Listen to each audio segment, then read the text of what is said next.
Warahmatullahi wabarakatuh. Ihyaul Mawad. Resta Abdianindra MIPA Biologi 4. Pengertian.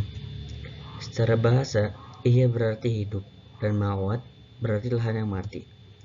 Ihya al-mawad secara istilah mengelola lahan yang mati untuk dimanfaatkan. Hukum ihya al-mawad adalah sunnah sehingga muslim dianjurkan untuk mengurus tanah yang terbengkalai baik di daerah muslim dan non-muslim menjadi sesuatu yang dapat dimanfaatkan atau digunakan menjadi perkebunan dan sebagainya. Status lahan atau tanah. Menurut Imam Zakarshi, status lahan dibagi menjadi 3, yaitu lahan mamlukah yaitu lahan yang dimiliki seseorang dengan cara pembelian atau pemberian. Yang kedua, lahan mahbusah, yaitu lahan yang tidak bisa dimiliki karena terikat kepentingan umum atau individu, seperti jalan raya dan wakaf. Yang ketiga, lahan munfakah, yaitu lahan yang tidak terikat oleh kepentingan umum atau individu, yakni lahan mati yang bisa dimiliki secara ihyaul ma'wad. Dalil ihya al-ma'wad. Barang siapa yang menghidupkan, menggarap tanah yang mati atau tidak bertuan, maka tanah itu menjadi miliknya.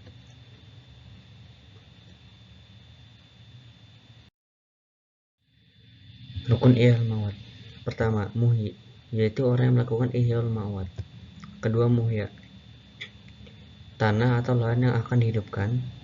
Ketiga, ihya, proses pengelolaan tanah mati yang berkonsekuensi milik pengolah. Batas pengelolaan lahan mati adalah sesuai dengan tujuan yang diinginkan pengelola. Syarat muhyi. Menurut Imam Syafi'i, muhyi dilakukan di daerah muslim. Sedangkan menurut ulama lain, kafir juga berhak melakukan ihyaul ma'wad di daerah muslim. Pendapat lain mengatakan karena ihyaul ma'wad adalah proses pemindahan kepemilikan yang tidak membedakan muslim dan non-muslim, seperti halnya pemindahan kepemilikan melalui proses lain. Syarat muhya. Yang pertama, belum pernah dimiliki oleh seseorang di masa Islamiyah atau setelah diutus Nabi Muhammad SAW. Syarat ini memiliki 2 bentuk. Pertama, belum pernah dimiliki nama sama sekali. Yang kedua, pernah dimiliki seseorang di masa jahiliyah, namun setelah Nabi diutus tidak dimiliki lagi. Yang kedua, tidak berada di lahan hidup atau tanah yang dimiliki seseorang atau disebut harim. Harim adalah sesuatu yang dibutuhkan untuk kesempurnaan sesuatu yang lain.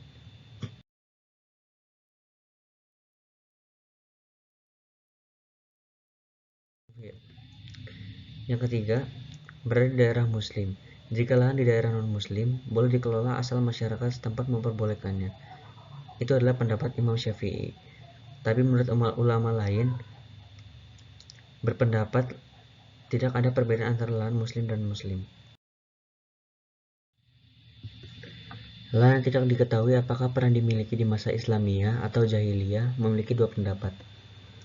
Menurut Imam Romli, tidak bisa dilakukan ihyaul ma'wad.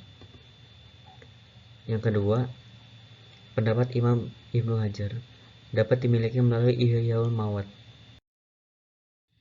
Proses ihyaul ma'wad menurut mazhab Maliki bisa dilakukan dengan 7 hal berikut. Yang pertama, membuat sumber air dengan menggali sumur dan sebagainya. Kedua, membuang air. Contohnya membuang air yang ada di rawa dan lain-lain. Yang ketiga, membuat bangunan seperti pintu, tembok, tiang, dan lain-lainnya dibuat pada lahan kosong itu. Yang keempat, menanam pohon. Yang kelima, bercocok tanam. Keenam, menebang pohon. Dan yang terakhir, meratakan dengan menghancurkan lahan dengan batu besar.